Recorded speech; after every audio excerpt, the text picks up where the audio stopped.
Hey guys, welcome to Anvil Talk on the Conrad Blacksmithing channel. Today I'm going to be talking about the pros and cons of old and new anvils and what I think you should buy or what I suggest you should buy. So first off, we're going to talk about the two types of old anvils in my eyes. There is heavily used and abused and pretty much brand new. So this hay button, this is an 82-pound hay button. I believe it's 82, yeah. This is basically your typical anvil you're gonna find on Craigslist. Just really chipped edges that you're gonna have to round over really, really far and still not even get a clean edge. I'll bring in close for this. You can see there is still material missing and the edges are super round all the way down. And I used this for 2 years, okay? And it was a great anvil. I love this anvil. I'm never gonna sell it. I'm always gonna keep it. But there are better options. Okay, I raised it up so you guys can get a better view of the faces. As you saw, these are super round.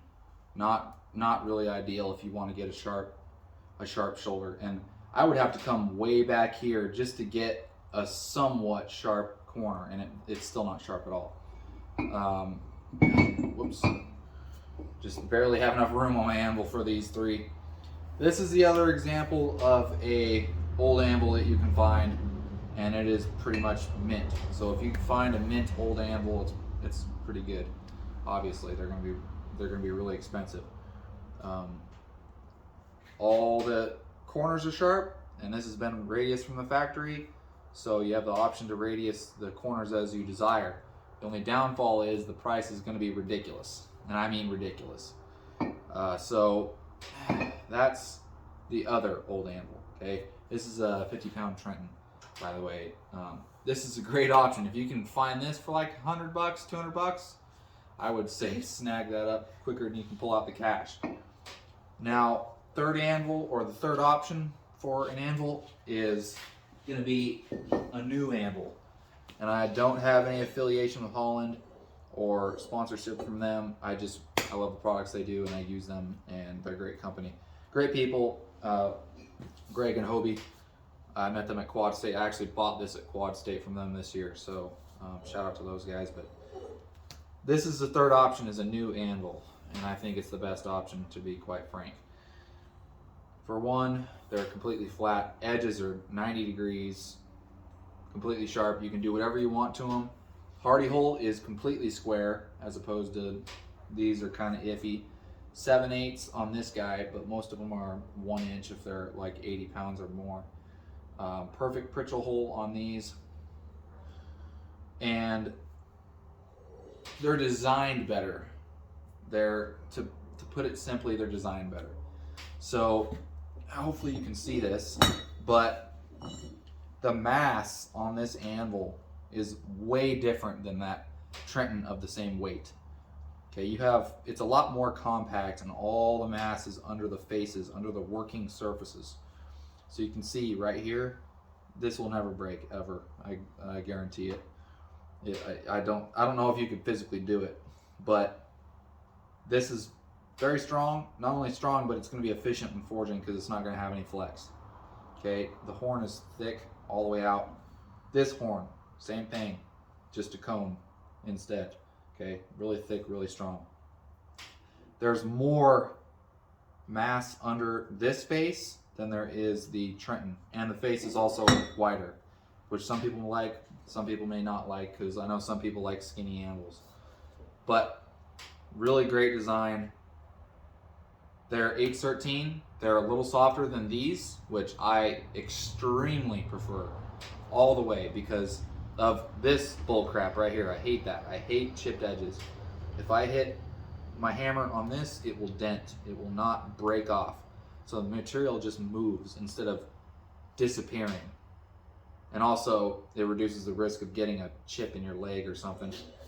But yeah, it is so much of a better option. Also, to mention the bases, okay? Look at the base on this. I can rock it like that, can rock it like that, okay? And I'm not picking it up. It's literally just rocking, because this base is solid wrought iron, okay? So it's just really became a potato chip over time. This base and face are precision ground, okay? You see that? That is milled, okay? No rock. No rock. This is flat. Okay, flat, flat. Very nice. Makes it a lot easier to get the ring gone and a lot easier to mount it. So I would really suggest you guys find some sort of new anvil. It doesn't have to be Holland, but I think Holland is the best option. I used an NC for a while, an NC Calvary. It was a good price when I bought it, but right after I bought it, the prices went sky high. Just about like every anvil has. So I would suggest just finding a good anvil at a good price that fits your budget. Let me raise this up a little bit so you guys can see me better.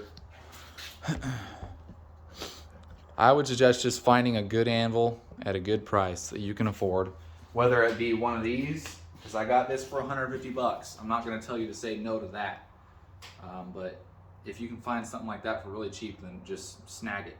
But if you live in a place like where I live and you can't find an anvil for under $800 or $600, you want to get one of these. Even if you're paying $100 less for an old anvil than you would for something of a similar size from Holland, pay the extra money for the Holland because of the benefits that I just described. Or pay the extra for some other brand. I don't really care who it is. But Holland has just about the best prices for anvils, and also one of the best materials that I can tell, apart from like German anvils, but they're extremely expensive. So if you guys really want to get a better anvil or want to get your first anvil, consider getting a new anvil if you can't find a really cheap one. Okay, I really think that new anvils are the best because they have the best value, honestly. I mean, the technology has progressed so much over time from when these were made to when that was made that the anvils have just... It's really easy to make a good anvil nowadays as opposed to how hard it was to make these, because these were all forged. So yeah, I really hope you guys enjoy this video and appreciate the information. I really hope it also helps you make a decision on buying an anvil. Yeah, I hope you guys have a great day. See you later.